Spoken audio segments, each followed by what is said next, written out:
हैदराबाद की 400 साल पुरानी मस्जिद के बाहर हिंदू तंजीमों ने मदरसे को बंद करने की मांग को लेकर मुजाहरा किया है। हैदराबाद के बालापुर में हिंदू शिद्दत पसंदों ने तकरीबन 400 साल पुरानी मस्जिद हुसैनी के अंदर चलने वाले मदरसा नुमानिया के बाहर धरना दिया और मदरसे को बंद करने की मांग की।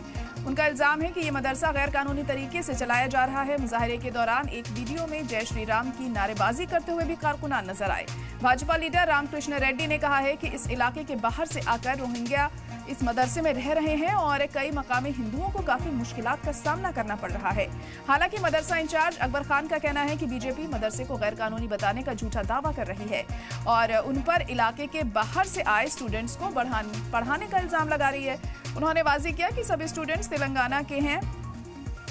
वहीं इलाके के रिहायशी मोहम्मद रियाज ने कहा कि ये इलाके में मौजूद भाईचारे को बिगाड़ने का एक जानबूझकर कोशिश की जा रही है। तो हम खबर इस वक्त आपको बता रहे हैं कि हैदराबाद में मस्जिद में मदरसा चलाने को लेकर हिंदू तंजीमों ने हंगामा किया है। यहाँ पर नारेबाजी की गई। ये तस्वीरें आप देख सकते हैं किस तरह से यहाँ पर जो हिंदू तंजीमें थी खासी तादाद में उनके लोग यहाँ पर जुटे और यहाँ नारेबाजी करते हुए दिखाई दिए। दरअसल 400 साल पुरानी ये मस्जिद है और इसमें मदरसा चलाया जा रहा है। उसी को लेकर इन लोगों में नाराजगी है। मदरसे को बंद करने की मांग ये लोग कर रहे हैं, जिसके चलते यहाँ धरना दिया जा रहा है। इल्जाम है कि ये मदरसा गैर कानूनी तरीके से चलाया जा रहा है।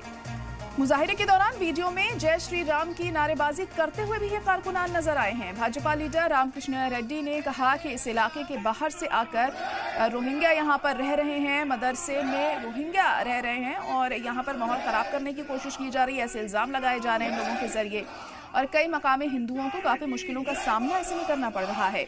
ये जो तमाम हिंदू तंजीमें, इनका साफ तौर पर यही कहना है कि इस मदरसे को बंद किया जाना चाहिए। मदरसा इंचार्ज अकबर खान का कहना है कि बीजेपी मदरसे को गैर कानूनी बताने का झूठा दावा कर रही है और उन पर इलाके के बाहर से आए स्टूडेंट को पढ़ाने का इल्जाम लगा रही है। उन्होंने वाज़ेह किया कि सभी स्टूडेंट्स तेलंगाना के ही हैं और इलाके के ही रिहायशी हैं। मोहम्मद रियाज ने कहा कि ये इलाके में मौजूद भाईचारे को बिगाड़ने के लिए जानबूझकर कोशिश की जा रही है। तो ये तस्वीरें आप देख सकते हैं मस्जिद के बाहर किस तरह से ये हंगामा बरपा है।